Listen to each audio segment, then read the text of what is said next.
Pada 15 Juli 2021, Rancangan Undang-Undang tentang Perubahan Kedua atas Undang-Undang Nomor 21 Tahun 2021 tentang Otonomi Khusus bagi Provinsi Papua resmi disahkan menjadi undang-undang dalam rapat paripurna di DPR. Pengesahan itu sejalan dengan arahan Presiden Joko Widodo yang menginginkan lompatan kemajuan kesejahteraan di Provinsi Papua. Berdasarkan Undang-Undang Nomor 21 Tahun 2021, pemerintah Indonesia melalui Menteri Koordinator Bidang Politik, Hukum dan Keamanan Mahfud MD menyatakan bakal menambah 3 wilayah baru di Papua sehingga terdapat 5 provinsi. Rencana pemekaran itu diungkapkan Mahfud pada 11 September lalu. Menurut Mahfud, pemekaran wilayah di Papua adalah amanat Undang-Undang 21 Tahun 2021 tentang Otonomi Khusus Papua. Menanggapi rencana pemekaran Papua, pakar otonomi daerah mengingatkan agar pembentukan daerah otonomi baru di Papua harus dilakukan secara hati-hati. Pemekaran wilayah yang terlalu banyak mengakomodasi pertimbangan politik berpotensi gagal dan menimbulkan konflik baru. Selama era reformasi, Papua mengalami pemekaran wilayah yang begitu besar, yaitu 320%. Berdasarkan catatan mantan Dirjen Otonomi Daerah Kemendagri ini, pada 99 Papua hanya memiliki 1 provinsi dan 9 kabupaten kota. Namun hingga 2021 jumlah wilayah administratif di Papua yaitu 2 provinsi, Papua dan Papua Barat. Papua kini memiliki 28 kabupaten dan 1 kota dengan 384 distrik. Sedangkan Papua Barat memiliki 12 kabupaten dan 1 kota dengan 124 distrik. Saat ini memang sudah ada pasal dalam Undang-Undang Nomor 2 Tahun 2021 yang menyebutkan pemekaran wilayah ternyata dapat dilakukan bahkan tanpa melibatkan Majelis Rakyat Papua atau MRP dan DPR Papua. Namun ketentuan hukum ini memiliki tantangan dalam pelaksanaannya, termasuk adanya penolakan dari DPR Papua dan MRP terhadap dasar hukum tersebut. Pemirsa, rencana pemekaran Provinsi Papua hingga kini belum final karena masih terdapat sejumlah perdebatan. Lalu apa sebenarnya menjadi kendala terbesar dalam pemekaran Provinsi Papua? Bagaimana dengan peran serta suara masyarakat Papua turut menentukan dalam rencana pemekaran ini? Kita akan membahasnya bersama dengan Wakil Ketua Komite 1 DPD RI, ada Pak Philip Wamafma. Selamat siang Pak Philip, apa kabar? Selamat siang, baik-baik. Oke, salam sehat selalu. Dan juga pemirsa telah bergabung bersama kita ada pakar otonomi daerah sekaligus mantan Dirjen Otda Kemendagri, ada Pak Jo Hermansyah Johar. Pak Jo, apa kabar? Baik, ya, alhamdulillah, terima kasih. Oke, saya ingin ke Pak Philip dulu. Jadi, apa yang membuat Papua saat ini perlu dilakukan kembali pemekaran di sana? Baik, terima kasih. Jadi pada prinsipnya kan pemekaran ini didahului dengan aspirasi. Ya. Jadi ada aspirasi-aspirasi dari rakyat di daerah, baik yang diajukan oleh masyarakat Papua maupun yang diajukan oleh pemerintah di daerah, baik secara person maupun secara kelompok. Ya. Kami di DPD juga telah menerima sejumlah aspirasi. Di zaman SBY pun aspirasi pemekaran sudah ada. Jadi bukan baru sekarang pemekaran itu diajukan, tetapi sudah pada zaman pemerintahan sebelumnya. Hanya saja pemekaran ini ya masih moratorium sehingga belum dilaksanakan. Nah, kenapa sampai harus pemekaran? Nah, ada beberapa catatan daripada aspirasi yang kami terima dari masyarakat bahwa tujuan daripada masyarakat menginginkan pemekaran adalah yang pertama adalah peningkatan kesejahteraan. Ya. Kita tahu bahwa Papua dengan letak geografis yang begitu luas dan sulit dijangkau oleh pembangunan merata di seluruh wilayah. Oleh karena itu beberapa aspirasi yang diajukan oleh rakyat adalah kaitan dengan bagaimana pendekatan kesejahteraan itu. Yang kedua adalah rentang kendali pemerintahan. Ya. Jadi menurut aspirasi yang kami dapat dari pemerintah daerah bahwa jangkauan pemerintah daerah saat ini belum mampu menjangkau masyarakat lapisan yang paling bawah karena letak geografis yang begitu jauh sehingga mempersulit pelayanan pemerintahan di tingkat bawah. Oleh sebab itu beberapa pemerintahan daerah meminta agar untuk mempersempit ruang kendali pemerintahan itu maka perlu ada pemekaran, baik pemekaran di kabupaten maupun di tingkat provinsi. Nah, ini dua hal sebenarnya yang menjadi alasan kuat di daerah menghendaki adanya pemekaran itu. Baik. Apakah kemudian dengan tujuan untuk bisa mendekatkan pelayanan ke masyarakat, butuh pemekaran, tapi artinya juga kan perlu persiapan yang betul-betul matang dari Papua sendiri, bukan hanya masyarakatnya, tapi dari berbagai aspek juga secara administrasi juga seperti itu, Pak Velap? Ya memang benar ya, artinya kita butuh pemekaran itu secepatnya dilakukan berdasarkan aspirasi rakyat. Tetapi memang perlu juga memperhatikan aspek-aspek kesiapan daerah. Ya. Tetapi undang-undang otsus yang baru saja disahkan, ini kan aspek kesiapan daerah kan dikesampingkan. Artinya bahwa ada aspek-aspek politik dan aspek sosial dan aspek-aspek lain yang menjadi bahan pertimbangan. Sehingga menurut saya Papua jika ingin dibangun dalam waktu yang cepat, ya tidak salah juga aspek-aspek itu dikesampingkan. Tetapi yang kita harapkan sebagai wakil rakyat, yang kita harapkan adalah bagaimana pembangunan itu memperdayakan penduduk asli. Dalam arti pemekaran itu terbentuk, tetapi orang Papua asli itu harus menjadi subjek utama dalam segala sektor. Nah itu yang sebenarnya kita, kalau misalnya pemekaran itu kemudian menciptakan masalah baru, itu juga harus dipertimbangkan. Baik, saya ke Pak Jo. Pak Jo, apakah sudah tepat rencana pemekaran ini menurut Anda?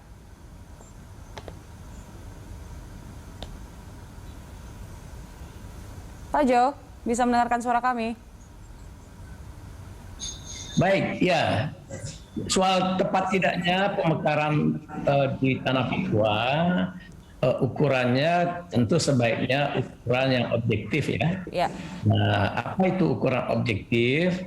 Ukuran objektif itu adalah tentang kebutuhan dari masyarakat Papua untuk memiliki satu daerah otonom yang baru. Ya, bahwa dengan daerah otonom baru itu mereka bisa lebih mensejahterakan masyarakat, memajukan ekonomi, ya, meningkatkan pelayanan publik, kesehatan, pendidikan. Nah, jadi kita harus pakai ukuran objektif itu.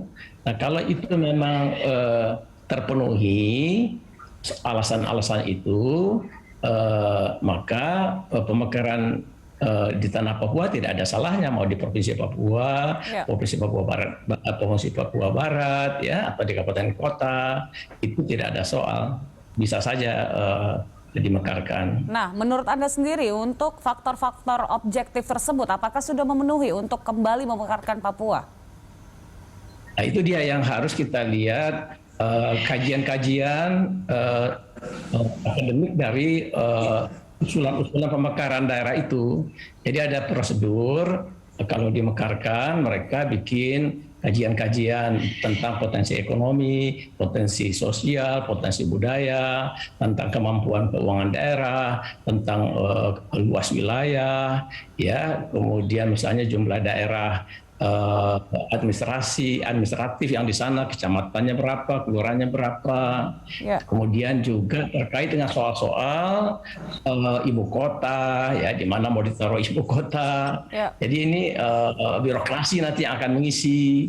Lalu kemudian juga akan ada DPRD yang akan dibentuk. Nah, itu harus dilihat dengan cermat melalui kajian-kajian. Makanya saya selalu mengingatkan harus hati-hati. Pemekaran itu jangan main hantam kromo gitu ya, seperti pengalaman kita yang lalu. Di Indonesia ini kecenderungannya pemekarannya lebih politis ketimbang soal teknis penyelenggaraan pemerintahan yang baik. Akibatnya daerah otonom baru itu banyak yang gagal, tidak perform sebagai daerah otonom. Jadi niat baik Pak Philip tadi mau mensejahterakan masyarakat bisa saja tidak tercapai. Iya, Pak Jo, apa sih yang dikorbankan nantinya kalau satu wilayah sebenarnya belum siap untuk pemekaran, tapi ternyata dipaksa secara politis untuk dimekarkan, Pak Jo? Ya, jadi kalau misalnya kita paksa, dia belum cukup siap, nah itu sama dengan kita melahirkan baby, tapi dia belum cukup bulan, gitu ya kan? Jadi nanti akan prematur. Nah, kalau prematur kan repot, ya, harus kita beri suntikan-suntikan, perawatan khusus, ya, pembinaan dan sebagainya. Itu loh, Mbak. Ya. Jadi dari sisi anggaran juga pasti akan dirugikan begitu ya, Pak Jo? Kalau dari sisi anggaran, pusat andai kata memang dimekarkan, pusat harus beri support anggaran. Jadi karena itu akan menambah beban di APBN ya. Satu daerah otonom baru itu anggarannya adalah sekian, dan daerah induk juga harus ikut bantu. Daerah induknya itu juga harus memberikan bantuan dana kepada daerah yang dimekarkan tadi. Iya, padahal untuk Papua dan Papua Barat sendiri sebenarnya sudah masuk Otsus dan punya anggaran Otsus juga, dan tidak kecil, ada 8,5 triliun rupiah. Apakah tidak cukup untuk memaksimalkan itu, begitu kan Pak Jo? Tapi kita masih akan bahas hal tersebut usai jeda. Pemirsa, tetaplah bersama kami di Landstalk. Terima kasih Anda masih bersama kami, pemirsa. Sebelum ke Pak Philip, saya ingin ke Pak Jo dulu menyambung yang tadi. Apakah tidak cukup dengan dana sebesar itu untuk Otsus Papua dan Papua Barat untuk bisa memaksimalkan yang tujuannya adalah mendekatkan pelayanan ke masyarakat menurut Anda? Ya, kalau dari dana Otsus yang ada, kita lihat ya, apakah dia mampu menyelesaikan persoalan Papua, persoalan pendidikan, persoalan kesehatan, peningkatan perekonomian orang asli Papua, pemberdayaan. Ternyata setelah kita 20 tahun dari dana Otsus itu tidak berhasil secara signifikan meningkatkan tingkat pendidikan, ya, memperbaiki kesehatan secara signifikan, maksud saya. Kemudian juga soal indeks kemiskinan, ya, yang juga belum bisa naik ke tangga yang lebih tinggi, selalu papan bawah dari provinsi-provinsi lain di Indonesia. Apa artinya?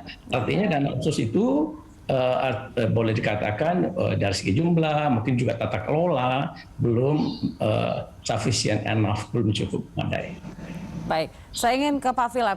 Apakah Anda setuju dengan Pak Jo, Pak Philip, dengan adanya dana Otsus yang besar ini juga tidak begitu signifikan untuk bisa menyelesaikan berbagai masalah tadi, sehingga yaitu muncul wacana untuk bisa pemekaran lagi di Papua? Sebenarnya bicara soal masalah kan banyak masalah sebenarnya, Bang ya. Banyak masalah ya. Tetapi kita ambil salah satu yang kita bahas pada hari ini. Menurut saya begini, ini kan aspirasi masyarakat, ya. Aspirasi rakyat yang lebih tahu tentang kondisi apa yang dibutuhkan. Ya. Sehingga ketika rakyat mengusulkan tentang pemekaran, mari kita lihat dengan berbagai aspek. Apakah aspirasi rakyat itu adalah aspirasi yang benar-benar dibutuhkan atau tidak? Ataukah aspirasi itu dapat betul atau tidak? Tentu dengan standar-standar tadi Prof. Do sampaikan. Nah, oleh sebab itu, bagi saya, ketika ada aspirasi dan demi kepentingan pembangunan di Papua, maka pemerintah dalam pemerintah harusnya sesegera mungkin merespon itu. Ya, artinya ada undang-undang otonomi khusus. Sekarang tinggal bagaimana penataan wilayahnya, kesiapan wilayahnya, dengan berbagai aspek-aspek pertimbangan tadi. Jika telah memenuhi syarat, saya pikir tidak ada masalah untuk lakukan itu. Sedangkan tentu pemekaran ini kan tidak, pemekaran daerah tidak mungkin akan menutupi atau akan menghilangkan masalah-masalah yang tidak ada kaitannya. Nah, tetapi kalau untuk menutupi masalah tentang peningkatan kesejahteraan dan masalah pendekatan pelayanan publik, saya pikir pemekaran ini merupakan solusi, tapi bukan berarti dengan pemekaran kemudian menghilangkan pelanggaran HAM, menghilangkan pelanggaran yang lain, itu kan tidak mungkin, tidak ada relevansinya. Nah itu, bagi saya, kalau pemerintah memberikan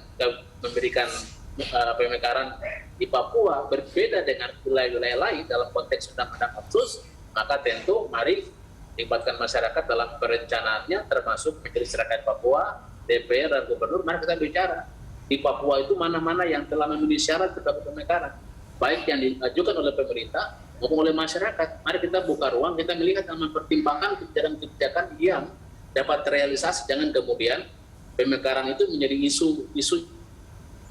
isu yang dilepas begitu, tapi kemudian tidak ada realisasi. Nah, bagi saya ini momen jika pemerintah ingin memekarkan Papua, regulasinya sudah ada, tinggal bagaimana Kementerian Dalam Negeri melakukan penataan wilayah administrasi, keuangan, Menteri Keuangan mendukung dengan keuangan pusat, karena kalau bicara tentang dana otsus saya yakin tidak akan cukup untuk daerah pemekaran. Coba 5 triliun kalau dibagi ke kabupaten, ke provinsi, saya yakin tidak akan cukup untuk membangun wilayah pemekaran baru. Oleh sebab itu kalau pemerintah menghendaki ada pemekaran wilayah, jangan sumber anggarannya hanya dari dana otsus, tapi juga sumber dari pemerintah pusat, APBN. Kira gitu. Iya, Pak Philip. Seperti apa sih contohnya kesejahteraan masyarakat nantinya yang akan bisa dilakukan jika adanya pemekaran daerah? Peningkatan seperti apa yang bisa kita lihat? Saya lihat yang berdua ya, dua aspek dasar ya, kebutuhan dasar yang saya lihat. Yang pertama adalah pendidikan dan kesehatan. Oke. Jika ada kabupaten, pasti ada dinas pendidikan yang secara langsung menatap pendidikan di tingkat menengah, tingkat atas sampai tingkat dasar. Yang kedua ada rumah sakit. Ini saya bicara soal pelayanan dasar. Ada rumah sakit yang dibangun, otomatis ada puskesmas, ada pustu yang banyak, sehingga kedekatan pelayanan publik, pendidikan dan kesehatan itu menjangkau. Kalau sekarang orang ke rumah sakit misalnya harus butuh waktu yang lama, jarak yang lama, membutuhkan tenaga kesehatan yang jauh, dan banyak faktor soal kebutuhan dasar. Itu baru kebutuhan dasar yang kita bicara oleh pendidikan dan kesehatan. Tapi kalau ada pemekaran daerah tadi, pasti dinas pendidikan ada dinas kesehatan, ada rumah sakit dan lain sebagainya. Jadi pendekatannya makin dekat dengan masyarakat. Oleh sebab itu bagi saya sepanjang pemenuhan syarat-syarat yang diharapkan dan tidak membebani pemerintah, daerah maupun pusat dan memenuhi syarat, kenapa tidak dimekarkan? Oke, baik. Saya ingin ke Pak Jo. Pak Jo, Ya. berapa lama sebenarnya untuk bisa membuat pemekaran ini berjalan mulus dan sesuai dengan tujuannya agar tidak prematur, yang seperti Anda katakan tadi? Ya. Kalau persiapan itu memang baiknya pemekaran itu paling kurang kita siapkan 3 tahun, ya.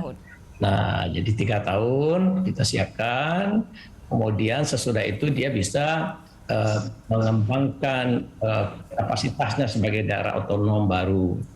Nah, dengan demikian itu kira-kira 1 kali pemilu atau 2 kali pemilu mulai berjalan pemerintahan dengan cukup efektif ya untuk yang seperti Pak Philip tadi, mensejahterakan masyarakat, pendidikan, kesehatan, lalu juga peningkatan ekonomi masyarakat, pemberdayaan orang asli Papua. Sekitar kurang lebih waktunya seperti itu. Kurang lebih 3 tahun. Ini bisa dimekarkan jadi 4 provinsi, karena kita kebayang kalau misalnya 1 provinsi aja itu PR-nya banyak banget loh, Pak Jo. Iya. Nah, itu dia. Maaf ya. Jadi kalau dari segi 3 provinsi yang rencananya tadi kita dengar ya. Ada 1 di Papua Barat, ya, ada 3 atau 2 di Provinsi Papua Induk, atau 3 atau 4 dibentuk daerah otonom baru, provinsi-provinsi baru. Nah, berarti mereka harus bekerja sekitar 1, 2, 3 tahun lah, supaya bisa pemerintahnya tersusun, ada DPRD, ya ada kepala definitif, baru juga bisa bikin program untuk menjalankan apa yang disebut oleh Pak Philip untuk meningkatkan kesejahteraan masyarakat, pendidikan, kesehatan, dan lain-lain itu. Baik, Pak Jo, Pak Philip, kita masih akan lanjutkan dialog kita di segmen akhir nanti. Pemirsa, tetaplah bersama kami di Lanstock. Terima kasih Anda masih bersama kami, pemirsa. Kita masih ada Pak Jo dan juga Pak Philip yang bergabung di dialog kita. Saya ingin ke Pak Jo dulu. Selain daripada soal kesejahteraan, tentunya ada soal kesehatan dan pendidikan. Tadi Pak Philip bilang yang paling akan kita lihat nanti jika memang harus dimekarkan wilayah Papua dan Papua Barat. Pak Jo, apakah ada relasi langsung terkait dengan pemekaran ini dengan bagaimana kita tahu Papua ini adalah wilayah rawan konflik juga? Ini bisa setidaknya teratasi begitu? Oh iya, kalau dikaitkan dengan konflik ya, itu salah satu cara adalah resolusi konflik, namanya penyelesaian konflik secara damai. Nah, konflik secara damai itu memang idealnya ya ada pemerintahan yang cukup efektif ya dan sebar, sehingga dengan demikian ada kontrol efektif dari pemerintahan itu kepada kelompok-kelompok dalam masyarakatnya, sekaligus dia bisa membantu mensejahterakan masyarakatnya, memberi keadilan. Nah, saya percaya kalau kita mekarkan itu berefek kepada konflik. Ya. Kemungkinan untuk turunnya konflik bisa saja terjadi asal memang Pemda yang terbentuk itu efektif dalam mengurus masyarakatnya, sehingga kemudian terjadi rasa keadilan, meningkatnya kesejahteraan. Nah, teman-teman yang tadinya merasa betul tidak adil atau kesejahteraannya tidak merata, itu akan bisa lebih mendapat kepuasan. Nah, itu dengan demikian konflik itu signifikan berpengaruh kalau ada pemekaran. Baik, Pak Philip, apakah Anda punya kepercayaan yang sama soal bagaimana masalah yang terjadi di Papua, konflik-konflik yang terjadi juga setidaknya bisa berkurang dengan adanya pemekaran? Ya, tadi saya sudah sampaikan di awal bahwa kalau kita menyelesaikan masalah kemiskinan, ya oke, pemekaran ini tentu kita yakin bahwa dampak positifnya ada untuk mengejar ketertinggalan pembangunan, mengejar ketertinggalan daerah terisolasi, mempercepat peningkatan taraf hidup dan lain sebagainya, dampak pemekaran itu. Jadi bagi saya optimis ya, kalau pemekaran daerah direncanakan dengan baik dan tujuannya baik, maka tentu akan berdampak positif juga terhadap pemekaran wilayah. Nah, selanjutnya problem Papua hari ini kan banyak aspek, banyak masalah. Kalau persoalan yang kaitan dengan isu-isu terkemuka saat ini, maka ruang lingkupnya berbeda dalam penyelesaiannya. Tapi mari kita berbicara bagaimana dengan peningkatan taraf hidup masyarakat dulu.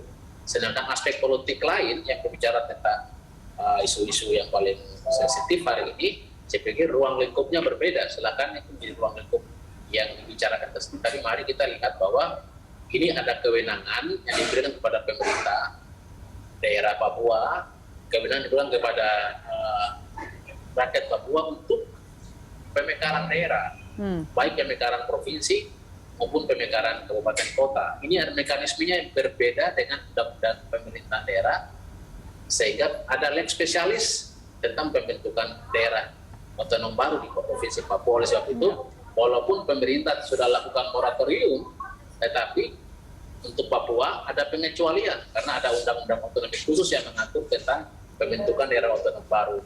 Oleh sebab itu, mari silakan kita gunakan ruang yang diberikan oleh pemerintah ini dalam rangka untuk mempercepat pembangunan daerah dan ketertinggalan daerah itu, sehingga provinsi Papua, Papua Barat, dan juga daerah-daerah di Papua itu setidaknya memberikan kontribusi dalam pembangunan bangsa dan negara. Nah, kalau kita lihat poin-poinnya sejak awal, sebenarnya kalau dilakukan dengan step-step yang benar untuk pemekaran ini, semuanya akan berujung baik begitu dari segi pelayan dan kesejahteraan dan sebagainya begitu. Apakah ini artinya Pak Philip, pemerintah mulai hari ini atau secepatnya harus lebih serius lagi untuk bisa melakukan pemekaran yang tahap ini begitu? Kalau saya sepanjang pemerintah tidak lihat dari aspek politik ya. Kalau pemerintah memandang hanya aspek politik dan aspek keamanan untuk memekarkan Papua, maka akan bertolak belakang dengan kebutuhan daerah. Tapi kalau pemerintah melihat secara objektif tentang pelayanan publik dan pendekatan kesejahteraan, maka saya yakin bahwa pemekaran itu akan didukung oleh semua pihak. Itu yang paling penting menurut saya. Pak Jo, terakhir, apakah Anda setuju bahwa memang di luar dari aspek politis seharusnya memang untuk pemekaran ini adalah hal yang positif sekali untuk Papua dan Papua Barat. Kemudian pemerintah memang harus mulai serius sekarang untuk bisa merealisasi wacana ini. Ya, saya kira memang begitu. Salah satu step untuk membuat damai di Papua, tingkatkan kesejahteraan, berikan keadilan. Nah, dengan pemekaran daerah itu akan bisa diwujudkan keadilan dan percepatan kesejahteraan masyarakat. Hanya harus dilakukan dan dikelola dengan cara yang memenuhi ketentuan teknis sehingga dengan demikian mencapai goal yang seperti itu. Oke, tapi masalahnya mungkin nggak suatu kebijakan besar seperti ini dijauhkan dari aspek politis, sepertinya agak kurang mungkin begitu ya. Ya tentu ini proses pembuat undang-undangnya aja proses politik ya. Nah. Jadi kita tentu tidak lepas dari politik. Ya, saya kira itu tekanannya ya pada teknis-teknis untuk cara yang baik yang tepat ya dalam proses itu. Baik. Pak Jo dan Pak Philip, terima kasih telah bergabung bersama kami siang hari ini. Salam sehat selalu Pak Jo, Pak Philip. Ya, terima kasih.